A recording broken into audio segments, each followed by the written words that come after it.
Hi, everyone. Welcome. Welcome to Aura's BTH. I hope everybody is doing great. And, we are a year after since we started seeing COVID-19 in our neighborhoods and our families. We learned more about this somewhat wild disease. And today I have Dr. Becerra with us. She is going to be talking to us and answering some questions about, about the vaccine. Dr. Becerra, I lost you on the StreamYard. So when you have a moment, come back to us because I lost you there for some reason.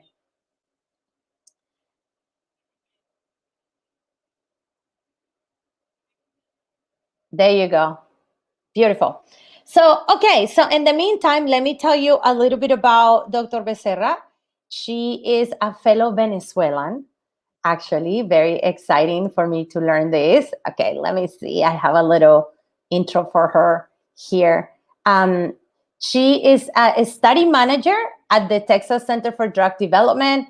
She grew up in Venezuela, and her values have been much dedicated to serving others and her love of medicine. So we'll let her definitely share more about her own journey as becoming a doctor.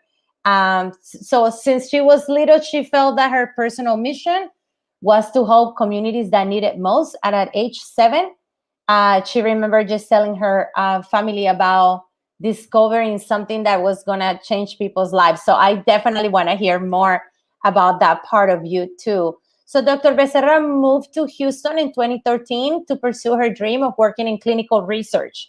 So it's even more exciting to hear you talk about the pandemic and also COVID-19. And at this time, she had no idea that her work would lead her to research through this global pandemic. So I am so excited to have you here.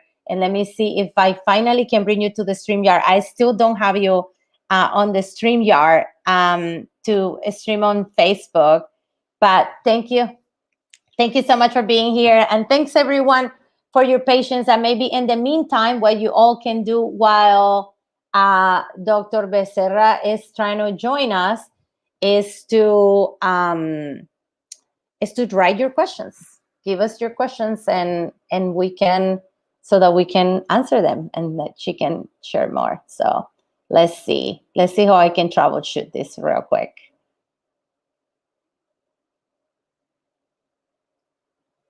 Did you have the link? Okay. I see. I hear you here.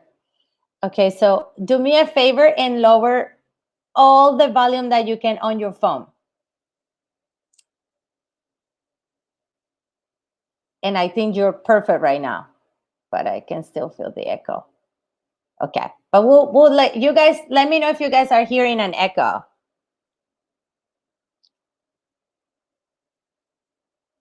All right. So with no further ado, here is Dr. Becerra. Thank you and welcome. Hi. Okay. Yeah, you're here. How are you? Good, good. Can you still hear the echo or not anymore? I think I'm good, but I think people will let us know if they're hearing an echo on their end. So I'm going to try to, there you go. Okay. So how are you doing? I'm doing fine. I'm very excited to see what we are gonna be heading on in the next few months. We have put so much work into these phase 3 trials. Like we all want the same. We all want to go back to normalcy, and that's something that we are looking forward really, really much. Beautiful. So just maybe we should just start by introducing yourself. And earlier I shared a little bit about who you are, but if you can just tell us how you got to where you are right now and how you became a doctor. Well, like you were mentioning before, I was born in Venezuela. Since a young age, I decided that I was passionate about serving others.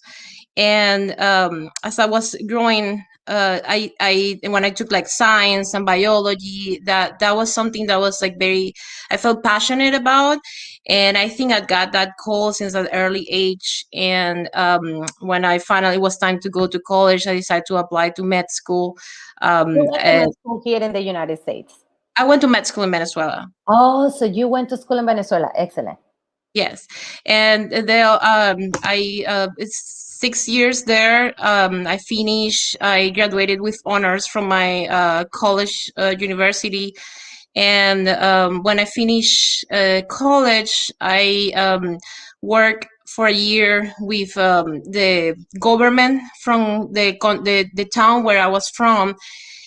One of the programs that I used to work with, it was a beautiful program that we usually used to go to places where there was extreme poverty, and we used to like like bring the doctors, the nurses, like do vaccinations, do examine the patients, like do treatment, like we used to even bring the medications to the people. So it was a very beautiful program, and I think like since then I really wanted to continue pursuing a career or something that will actually make an impact in the world.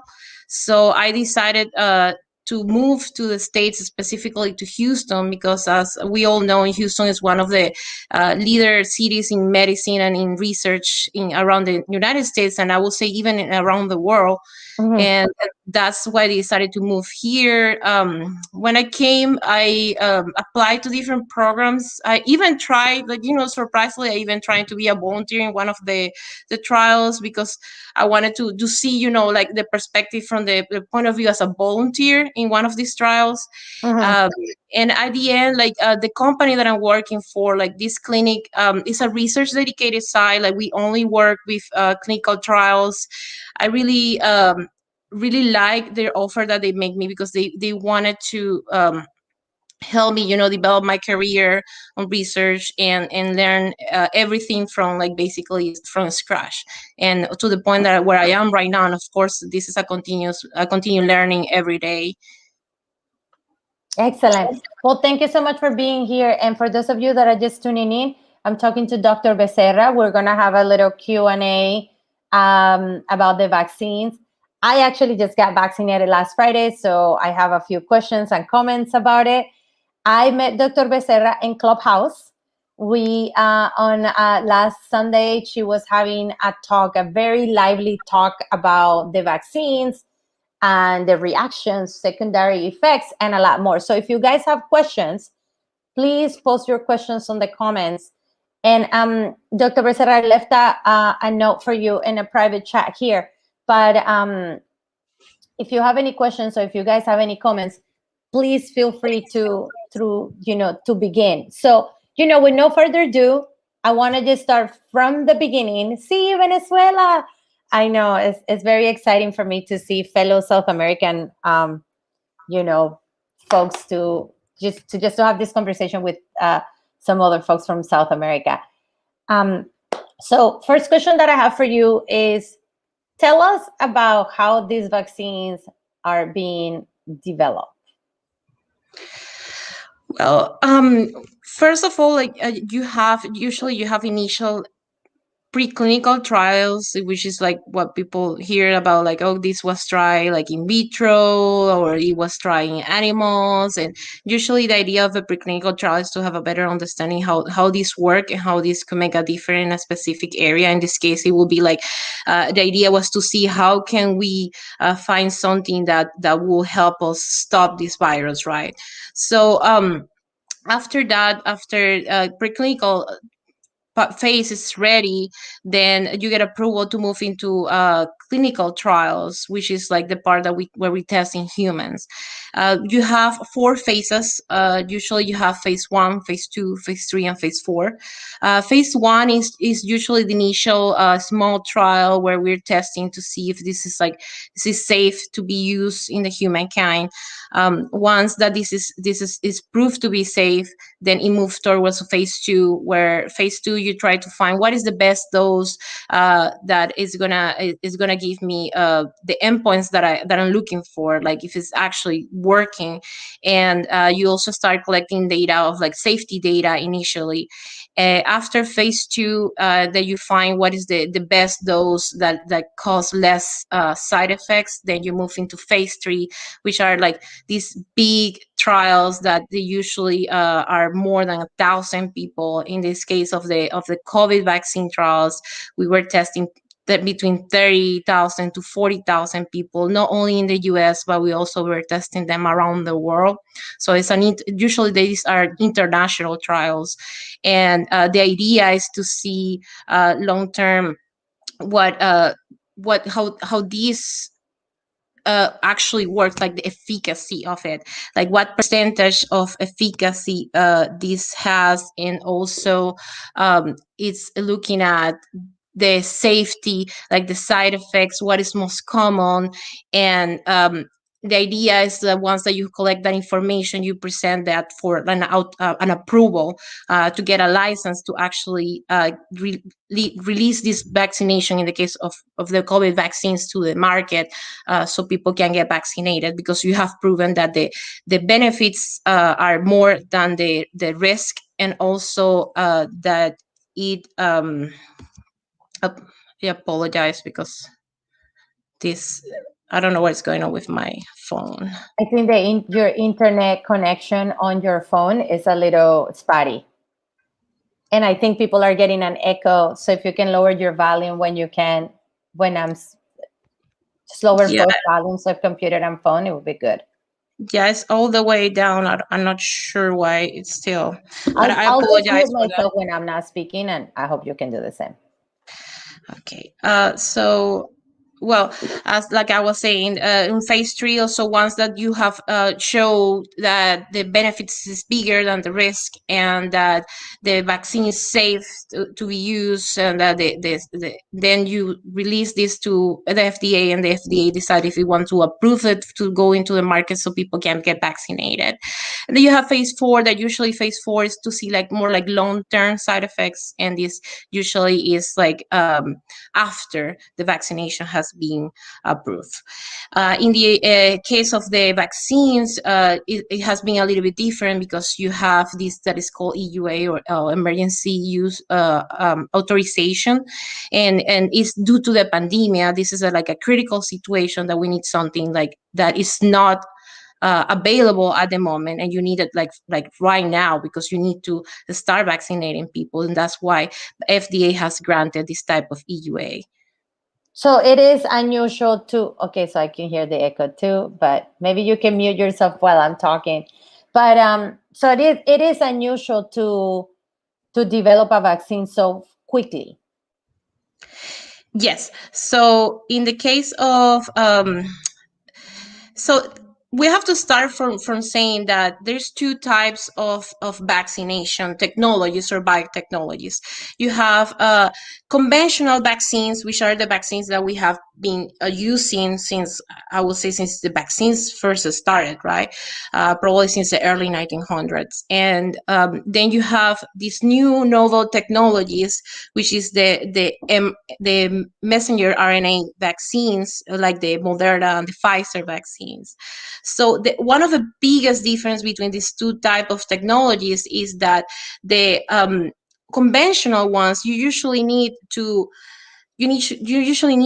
many types of the virus, like too many viruses that you need to treat in the lab, so you can create the vaccine, and that of course take time. It could take even like months to develop one of these vaccines. Well, this new novel biotechnologies, what they do is that it's just a genetic code. So when you take that genetic code, you can replicate that in the lab many times in just a few weeks. So therefore, that's in that sense, it also helps speed this process. On top of that, of course, you have other things, like, for example, of course, we all, again, are in the main goal of ending this pandemic. And then, of course, you have the government, other organizations that they are like putting money towards research, because of course when you do research you need money, and then when you have all these available, plus you have like help from all these organizations, these all together helps to speed this process, and Mhm. that's why we were able to get these vaccines so fast. Got However, it. like people need to understand that the fact that this has gone so fast doesn't mean that we have jumped any type of regulations, and it does not mean that that the vaccines are not safe or that we're compromising people's safety, because that's not the case. The way Right. we're doing research is still the same. It's just that we are doing it a little bit faster because we have help of these different factors. I'm so glad that you're clarifying that, because a big point of a lot of the hesitation in people is that it was, at least for me personally, it was developed very fast, where vaccine take, I mean, any medical trial, sometimes it takes years to to try a new drug and how it behaves in someone's body. So I think that this was a fair skepticism from a lot of us, and I appreciate your clarifying that first piece.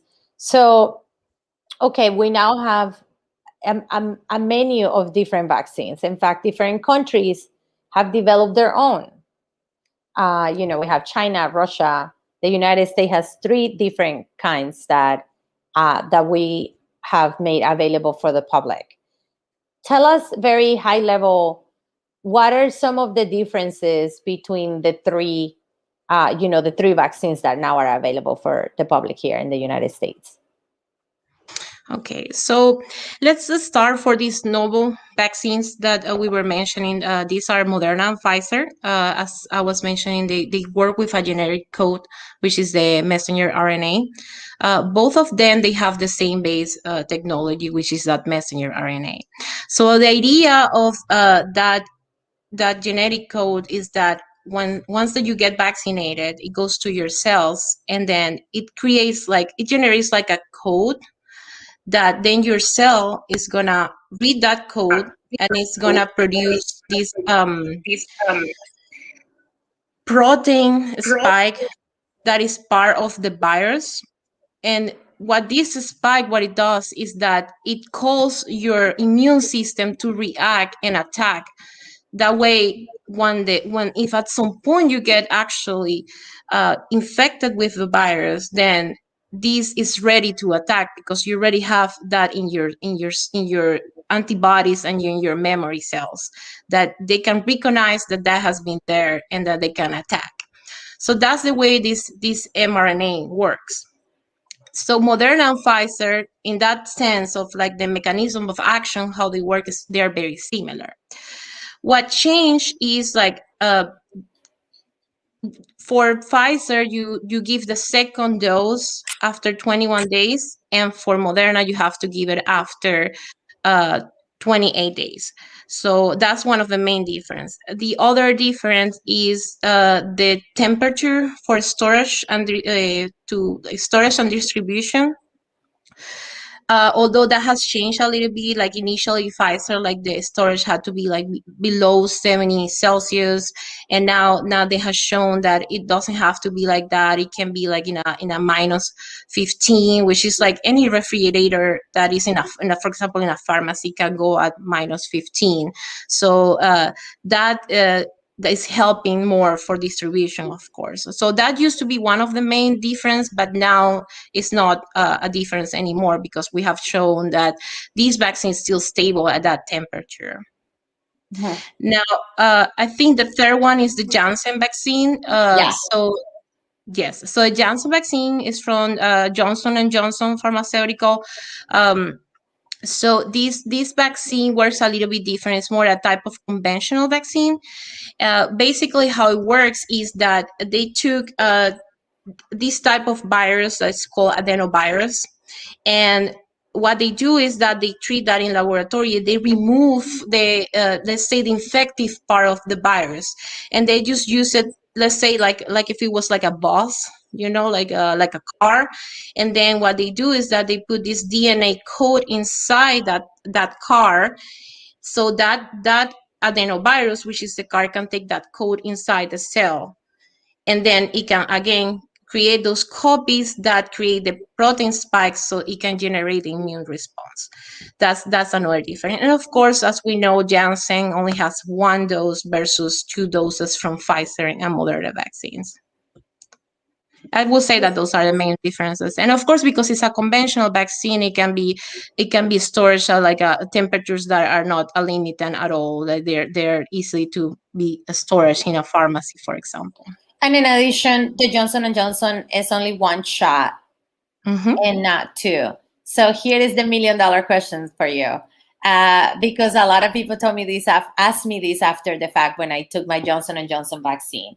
They asked me that, or they make comments alluding that the Johnson & Johnson vaccine was stronger than the other vaccines because it's only 1 shot. Is that correct? Okay, so there's something that we need to kind of like clarify before I can answer that question. Let's clarify. Yeah, so we need to understand that right now the main priority is that we don't die from the virus, right? Because it's a virus that if you get it can go either way. You can be used as simple flu-like symptoms and 2 days later you're fine, or you can actually die from it. So the idea is that we need to stop the severity of this virus. We need to stop the people dying from it. We need to stop people having such a severe infection that they end in the hospital. So our hospitals and our sanitary system can recover, because right now it's oversaturated. And that, of course, that just makes the situation worse. So we need to deal with that right now. So that's the main priority at the moment. So the idea of these vaccines is that we prevent you from that happening, okay? So in that sense, all the vaccines are great because they all prevent deaths at 100%. The trials did not report anybody dying from the virus that were vaccinated, that they actually received a vaccine in these trials. So we know for sure that you will not die if you get the vaccine. And then they prevent, for example, in the case of Janssen, it prevents 84% that you get a severe infection. So it's preventing you from finishing a hospital with a low saturation of oxygen or finish intubated or in ICU. So in that sense, they're all good. Yeah.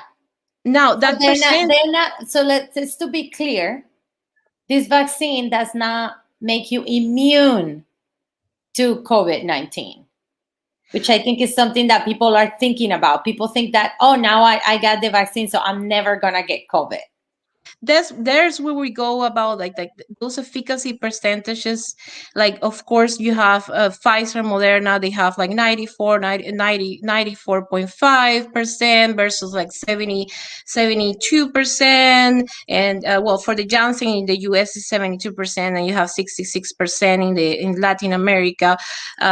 But that percentage is what you're going to have that is going to cover you against COVID. You're going to be immune against COVID. Of course, you still have everything. You still have a percentage that the vaccine could fail. But even if the vaccine fail, it will prevent you from having those severe infections or end death. Right, got it. But it doesn't prevent you from not getting it in the future. I mean, it's not 100%. It's not 100% like anything. I don't think that there's nothing that I could say this is 100%. For example, if we're going to talk about flu vaccine is a 50%. It has 50% efficacy. So you still have a 50% chance that you will get flu. However, if you get it, it's not going to be as bad, and it's not going to kill you as if you didn't have the vaccine. So the same thing applies to these. You still have, let's say, for example, for Moderna and Pfizer, you still have that 5% that you might get infected. But again, if you do get infected, you are going to have mild symptoms. You're not going to have a severe disease, and you're not going to end up in an ICU or worse. Excellent. Thank you for that. Okay, so we kind of brought that to light that you get the vaccine, and this is to prevent for people to die, not per se prevent completely not to get it. So this is not making you immune, but it's really helping also prevent you from getting it. let's talk about we're in a massive vaccination phase in the United States. The first group, at least here in California, was older people, first responders, essential workers, teachers.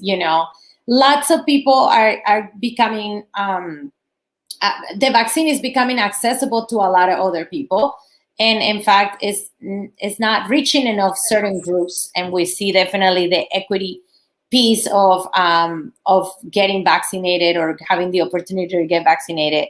What are some of the reactions? So one of the things that I learned from you on Sunday was, and I was just coming out of my second day after the vaccine, where I had a very strong reaction, the day that I got the vaccine. So talk to us about what is reactions to the vaccine versus side effects, because a lot of people ask me, what are some of the side effects of the vaccine? And I also thought that, after 6 hours after I went to get my vaccine, I felt I was shivering, I was temblaba, me dolía el cuerpo, but my body was in pain. I was cold, I was hot, I was really fragile, and I have never had the flu, but it was like what they describe as the flu symptoms. So tell us about what the difference is between side effects and reactions to the vaccine, and also what should we expect once we get the vaccine? Okay. So side effects is a very big word. So we like to call these side effects is more like reactogenicity symptoms.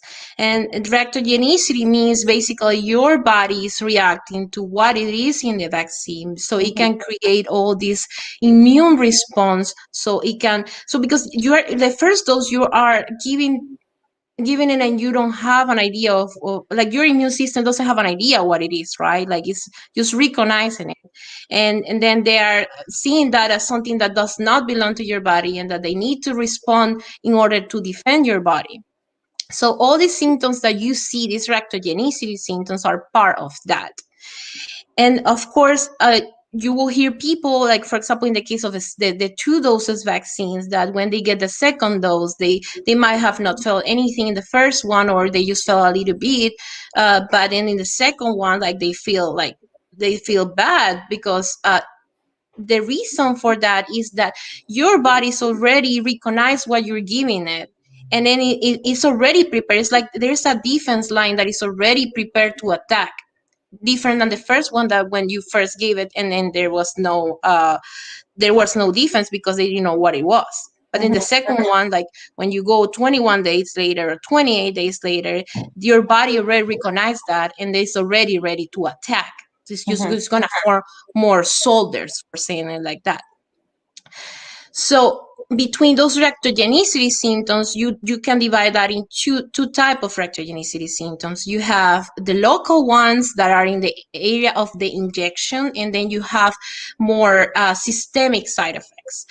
Regarding the local ones, you could see either redness of the area of injection, you could see increase in the volume of the or swelling in the area of injection, and of course pain in the area of injection. Regarding more systemic side effects, you could see like flu-like symptoms. I mean, you could get fever, you could get like chills, you could get muscle pain, like joint pain, you could get tiredness, like, which is one of the most common ones. You can feel nausea. So those are the things that we expect it could happen. But that doesn't necessarily mean that it will happen. So what we have seen is that usually like 60% of the patients that get vaccinated, they report some type of reactogenicity symptom, and you still have a 40% of people that they don't report anything. And then people think that just because you didn't report any symptoms, then you didn't develop any antibodies, and that's not the case at all. It's just that everybody is different, and everybody has a different way of your body responding to what we're giving you. Got it. So if I got the vaccine, like I was thinking about this the other day, and if I test for COVID I just got the vaccine on Friday. So if this week I test if I go to get a normal, COVID test, would I test positive? Like a PCR test? Yeah.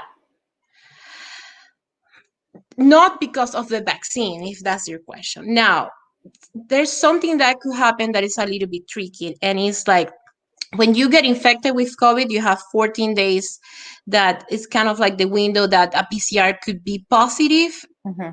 And it could be longer, depends on the person, on how fast your body clears the virus. But if, let's say, for example, that you get exposed to the virus before, like the day before you got the vaccine, and then 2 weeks later, you want to go and get tested for a PCR. It might be positive because you got infected with COVID the day before the vaccine. It also could happen that after you got vaccinated, let's say you got vaccinated on Monday, and then on Tuesday you got exposed to someone, you do not have that immunity yet. You still don't have antibodies to fight that. So if you go 2 weeks later, most likely you will have a PCR that could be positive if you were exposed to someone that was positive. But it's because you were exposed to the virus, but not because of the vaccine. So saying another scenario, like if you get vaccinated and you never get exposed to the virus, then you should not have a PCR that is positive because the PCR is testing for the virus, not for the antibodies. Oh, wow. Okay, that's so enlightening. Thank you so much for sharing that. Okay, everyone. So I just want to open the floor for everyone that wants to maybe ask a question. I saw some questions earlier, so I'm going to go look for them. If you are on Facebook, on Twitch, or on YouTube, you can just post your questions on the comments.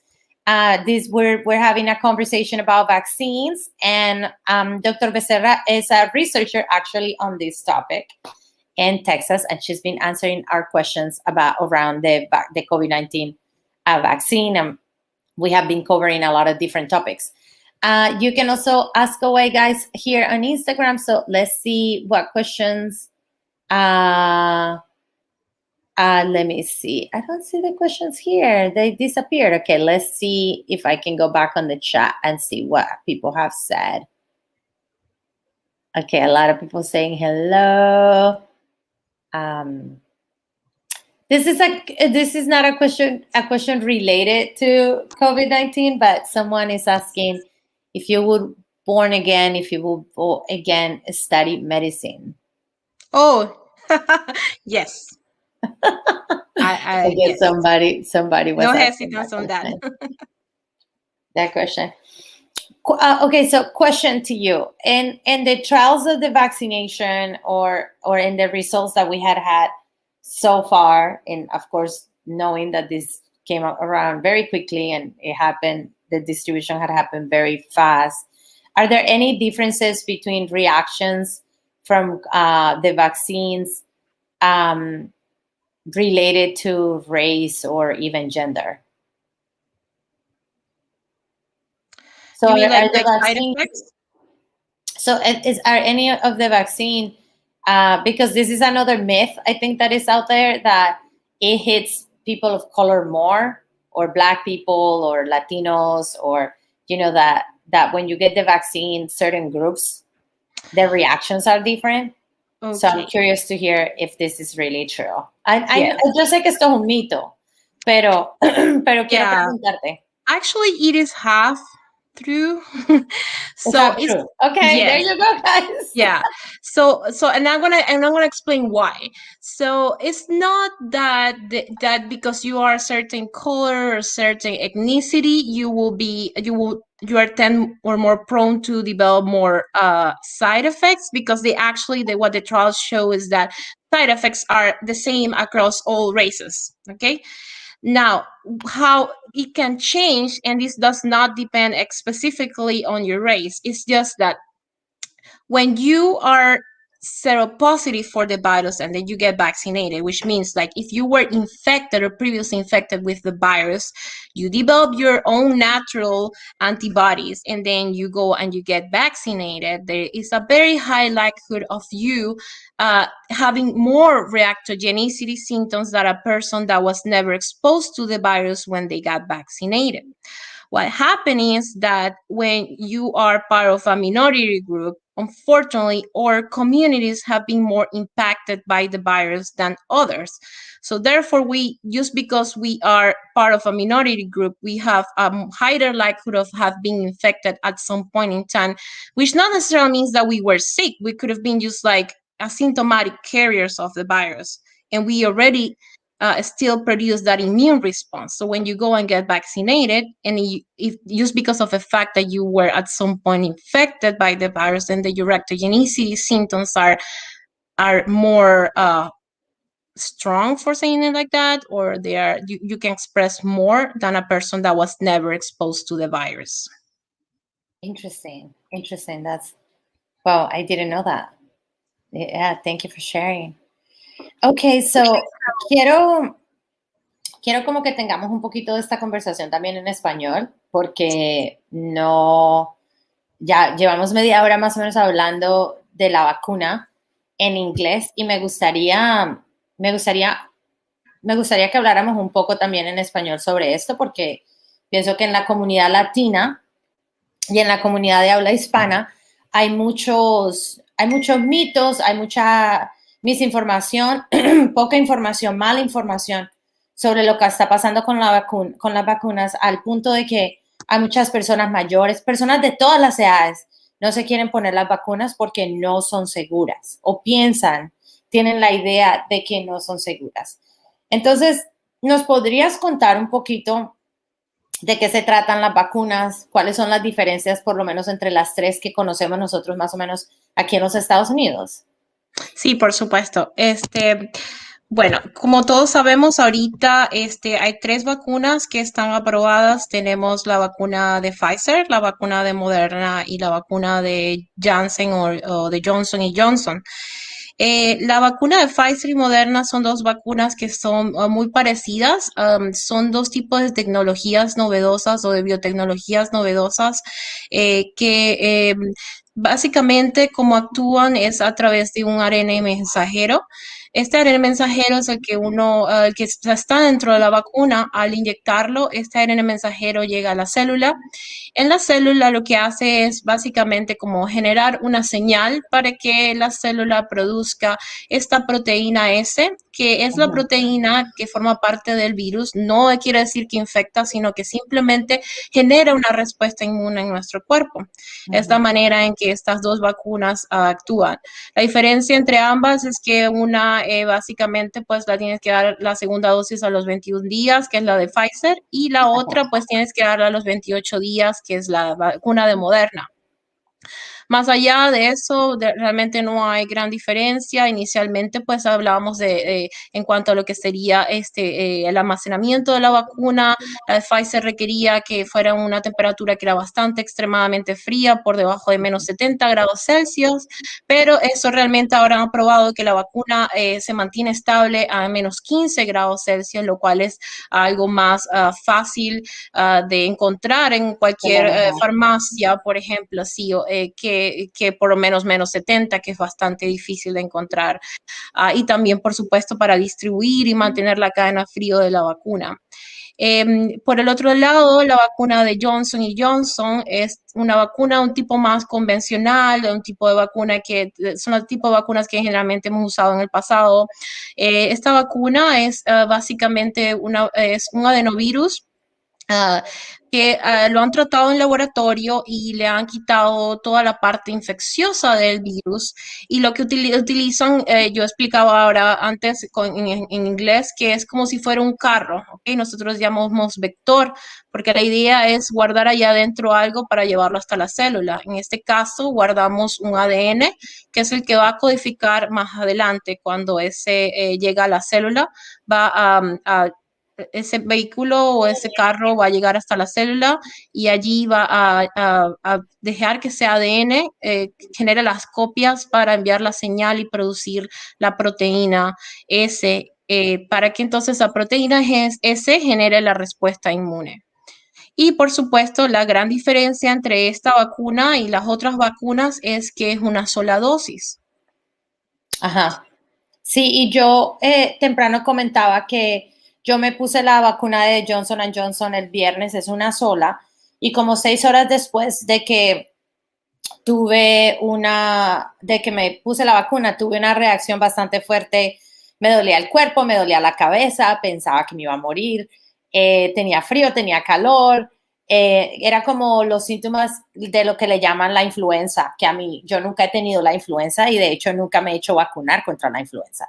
Entonces, para mí, yo creo que para mi cuerpo era muy virgen todas estas cosas que le estaban pasando, pero esas son reacciones normales y explícanos cuáles son las diferencias entre las reacciones a la vacuna y los efectos secundarios, que eso lo habíamos hablado antes tú y yo en Clubhouse.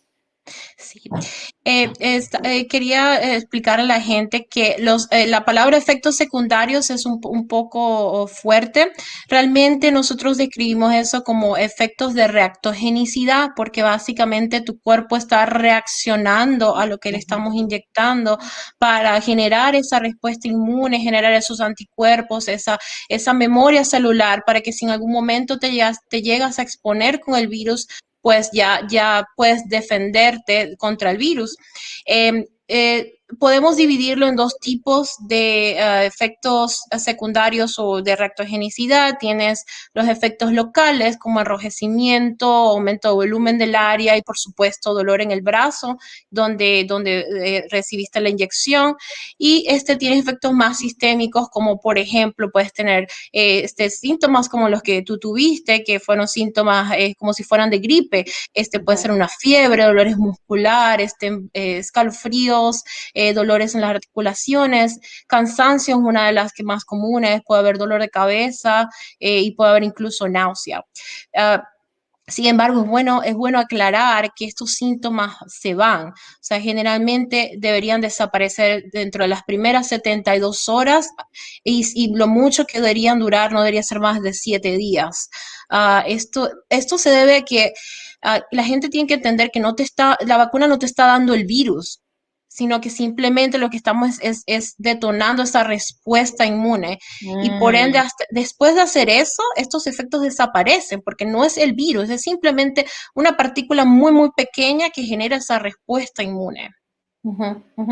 Eso es muy importante distinguirlo porque hay muchas personas que piensan eso, que lo que pasa es que te están dando el virus, pero aparentemente no es así. Te ponen otras cosas en el cuerpo para que tu cuerpo reaccione y aprenda a pelear, básicamente. Correcto. O sea, estás básicamente elaborando, vamos a decir así, una guardia nacional contra COVID.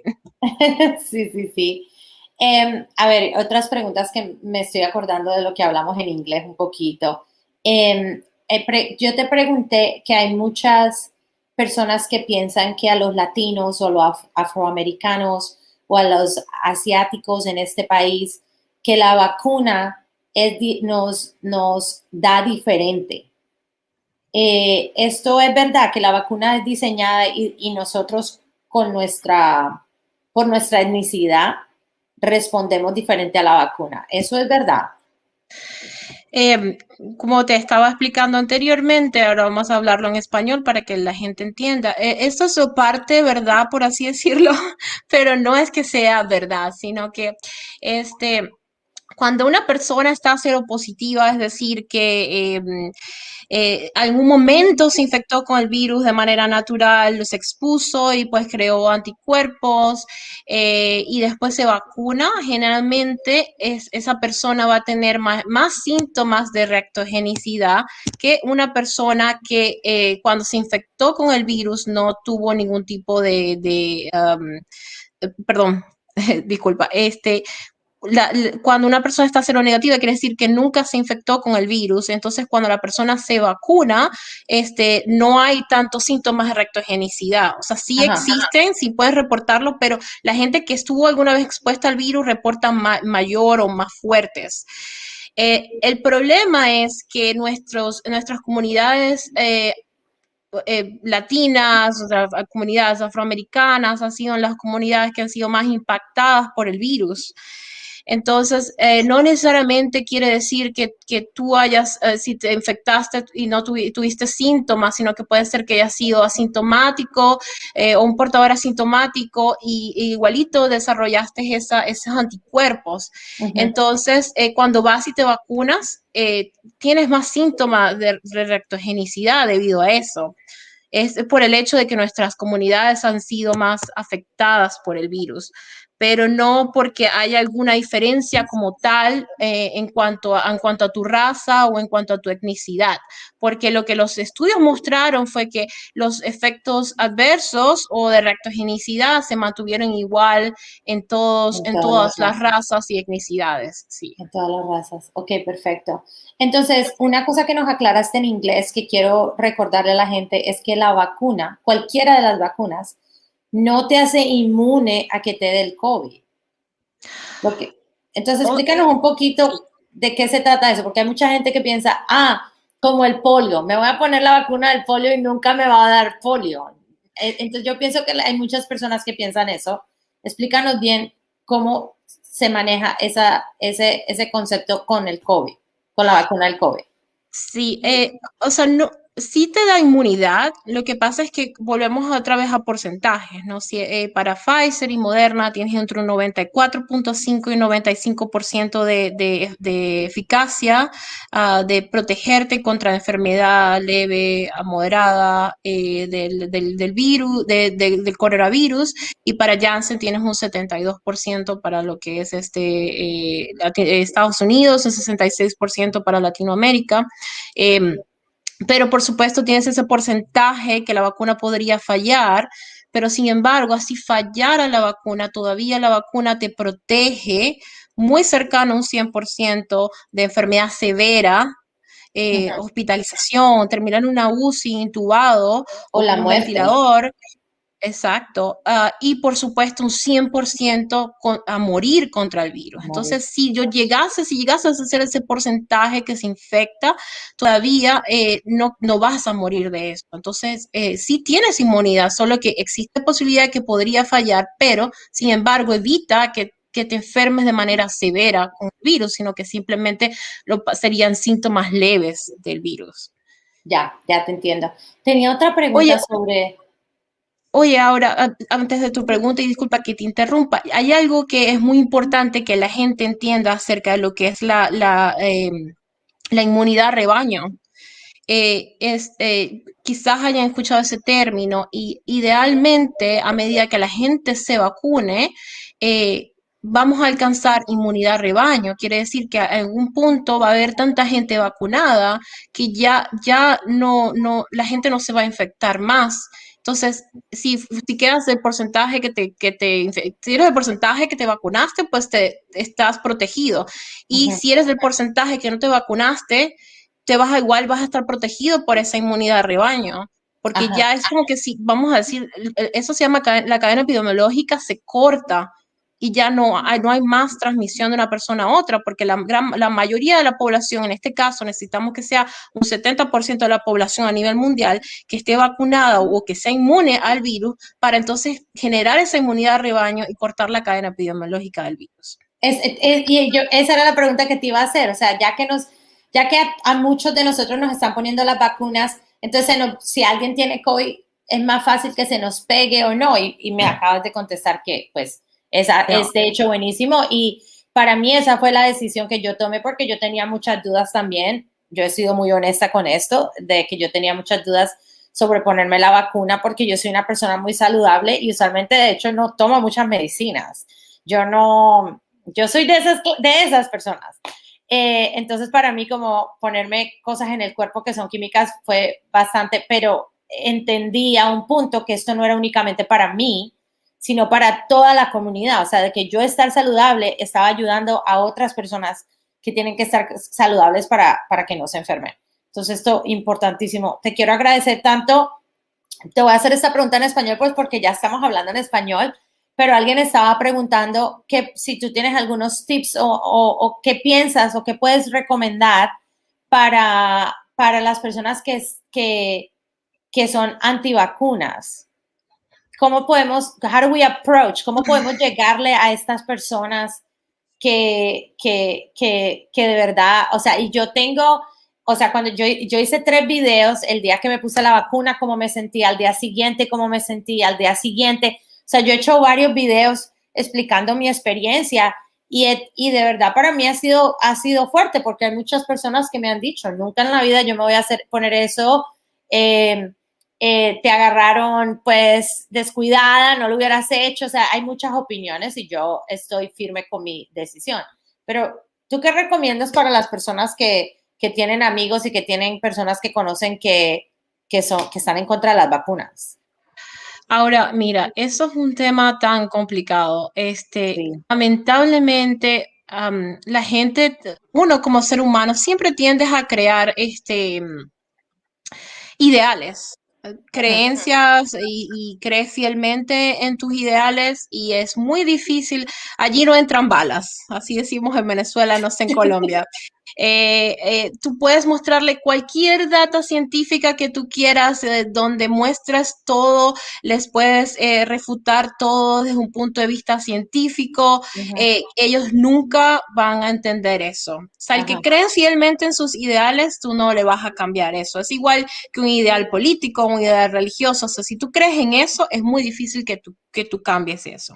Ahora bien, gracias a Dios, eso es un porcentaje de la población mundial muy pequeño, no es significativo. Ahora, a quien el mensaje tiene que ir dirigido, porque el que se va a poner la vacuna se la va a poner, pero el mensaje tiene que ir dirigido es a la gente que está entre sí y no, que está... Los dudosos como yo estaba dudosa. Exacto. Y la duda, el miedo nace del desconocimiento, ¿verdad? O de adquirir conocimiento a través de información que no es correcta. Entonces, la mejor manera de combatir eso es a través de tipo de vías. Y por eso es que yo he hecho una misión desde que empecé a trabajar con estas vacunas, de educar a la población. Y te digo una cosa, he escuchado más de una persona que me ha dicho que desde que yo empecé mis actualizaciones los domingos en mi Instagram, desde que me han escuchado hablar en mis entrevistas, de que se sienten más confiados de ir y ponerse una vacuna. Entonces, si yo estoy llegando a esa gente, puedo llegar a otras personas que estén dudosas al respecto.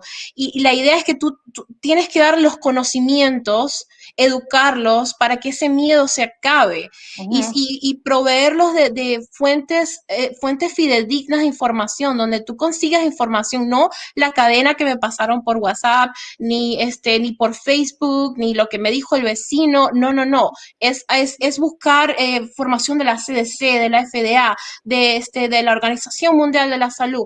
Tienes que buscar fuentes fidedignas de información y después de eso, entonces, porque tú te has documentado, te has conseguido toda esta información, entonces y si quieres, puedes involucrar a tu doctor y entonces junto con tu doctor, pues tú tomas la decisión de qué es lo que vas a hacer. Excelente. Yo no estoy de acuerdo en que las vacunas sea algo que tengan que forzarte, porque a nadie le gusta hacer nada forzado, pero sí hay que educar a la población para que entienda la importancia de por qué debemos vacunarnos y combatir cualquier tipo de miedo con esa información. Y eso es lo mejor que podemos hacer. Exactamente, y así fue que yo llegué a mi conclusión de hacerme poner mi vacuna y totalmente respeto lo que las personas quieran hacer, pero otra vez esto salva vidas y para mí era importante contribuir a no únicamente para mí, sino para los demás, para mi papá, para mi sobrino, para mi comunidad. Para mí era importante vacunarme, entonces por eso lo hice. So I just want to close up just a few minutes. We have before the top of the hour, and someone asked, and I posted here. And if you're on YouTube, you can see it, and on Facebook.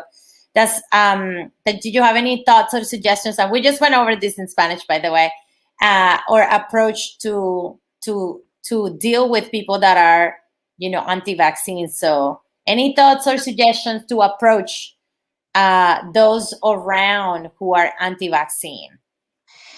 Okay, so what we were discussing in Spanish is that unfortunately, people who have their ideals and their ideas made about this subject is going to be very hard for us to reach that people, because of course this is just like a political idea, it's just like a religion idea, like they have made up their mind, and there's no way we can change that.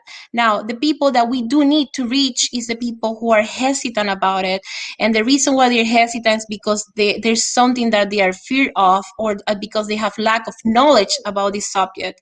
So through like this type of communities, like these live streams, like Clubhouse, like Aura and I met, like through Instagram, Facebook, like TV, anything, like we need to educate people on those fears. Like we need to uh, give them that knowledge. We need to give them the sources where they're gonna look for information, like look for like scientific information, like real sources of like this type of, like where you can actually look for this information, like the CDC, like the FDA website, like the WHO website. Official sites. Go to official sites. Don't get your news Official from sites. like whatever is reposting on Facebook or on Instagram. That's what you're saying. Yes, correct. Like this post that you, whatever you read in Instagram is just is this information is not real. You need to go to like real places so you can find information. And like the one of the best places that you can go is to your PCP. Ask your PCP. Like, do you have a question? Ask your PCP. My Instagram is open to anyone that wants to come and ask me a question. I have so many people asking me questions, and some people they're like, "Oh, Gabby, I really don't want to bother you." Like, no, like please do it, because we need to put an end to this pandemic, and we only can achieve that if 70% of us get vaccinated. And if we have a percentage that is hesitant, we need to educate that percentage so we can achieve that 70%. Yeah, absolutely. I want to thank you, gracias, so much for being here, for taking us this hour, for having this conversation. I mean, I agree with you. You never know where these videos land, and who is listening and might feel more compelled to go and get the vaccine, or just ask a question or ask their doctor. There's a lot of folks that have been reaching out to me privately and saying, I'm taking it. Did you had like a lot of side effects? How are you feeling? So, we're in this together, and we have to, come back to some sort of normality. And this is the steps that we're taking to do that. So thank you so much, Dr. Becerra. Gracias por todo. Gracias por estar aquí. Está invitada cuando quiera para Thank you, conocer Aura. más. Yeah, I love this. I told you, like since I started working in these trials, I think I have made my mission to like reach that 70% as soon as possible, because I'm pretty sure we all, including the anti-vaccine people, they want to go back to normalcy. So, everybody wants to go back to some sort of normal. we want to be able to be with our brothers and sisters, and with our friends, and hang out, like go to a bar, I don't know, a party, a concert. I miss a concert. And we need to, like we are unfortunately, this is a race against time. The more time that we spend living with this virus, the more the virus is going to mutate, the more difficult it's going to be to fight it. And so if we get vaccinated, like if we do it, then we will win this race, and we will win back our lives. Definitivamente. Gracias por todo, and I'll see you very, very soon. Yes, Aura. Thank you very much. Okay, bye-bye. Thank you, everybody that listening. Okay, that was Dr. Becerra, and we had a very interesting conversation about the vaccines. I hope that this was as enlightening and as helpful to you as it was to me. And if you find any of this information helpful to you, don't hesitate to send it to a friend or share it on your social media, or just simply ask questions if this is something that is in your mind and you still haven't decided which way to go. We're here to support whatever it is that you decide at the end of the day. So thank you, friends. Thank you, everyone, for tuning in today. And Don't forget that the conversation always continues on social media, so you can reach out to me that way. And I'll see you guys on the next one. Bye.